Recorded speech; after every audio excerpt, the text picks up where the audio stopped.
Hi. All right, so I will show you how I use Google Slides. I have two guiding principles. Make as few clicks or tap for the kids as possible. You don't want them to have to tap, tap, tap, tap, tap to get where you want them to go and lose it. And avoid the scroll of death. I try not to put too much information on a page for them so that they don't have to scroll and scroll to see what I need them to see.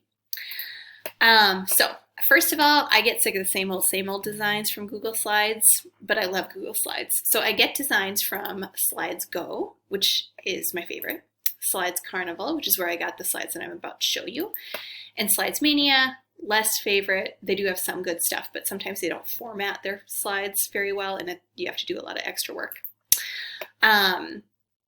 For an asynchronous lesson in Google Slides, I would often create something like this. So title slide with an essential question on it.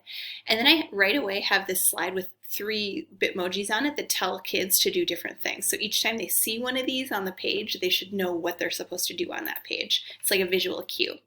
You can get Bitmojis by going to, I get it on the Chrome web store because I use Chrome.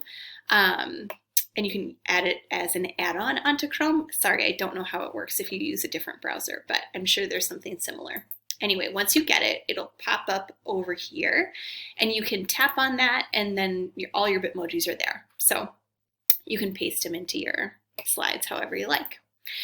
I will go through the rest of the assignment, so you can see a slide for reading, a slide for writing.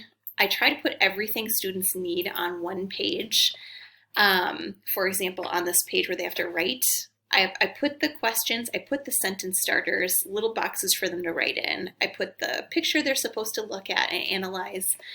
And then I have a video on this page, and so in order for them to watch a video on Google Slides, I have to show them how to do it because it's not super intuitive for them. So I always put this little explainer in. Also, if you put your slides into a PDF so that they use it in Notability, if you have a video embedded in there, it will not work in Notability. You would have to add a link to it in Schoology for them to be able to see it. Anyway, so once they get it going, they watch it. And then I'm going to fast forward to the real work that they're doing. They're reading an article. I broke it down into 5 separate pages, and they see the Bitmoji, they know they're supposed to write on these pages, and they go through and everything they need is on the same page, and then they get to the last slide. They answer the final question after they've learned everything they need to. So at the bottom you'll see I told them how to turn it in, just a little reminder, Dropbox it here. And I created this as a Google Drive assignment so that I can see that they did some work in it, even if they didn't submit it, because it goes into a folder in my Google Drive. If I were making this a synchronous lesson, I would put a slide like this at the beginning that says participation, respond in the chat today to my questions, you will earn credit for this work. And then they give me a thumbs up if they are good with that arrangement. If they want to leave, they can leave. They just need to do the work on their own in that case. For the kids who stick around, which is all of them, they love this. They love it when I ask for a participation lesson. I open my gradebook in a separate tab, and I just keep track of them as they answer my questions and kind of just pop things in there. So it's really slick. I don't have to grade anything later, which is nice.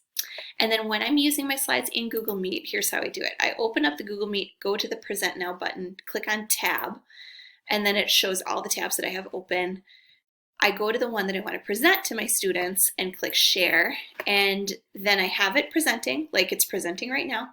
And then I go to the chat box, and notice that I have Google Meet in a separate window from the slides. So I've got the chat box. I open that up so I can see what the kids are saying, and then I go over here to the presentation and I click Present so that it fills the screen for them, but not for me.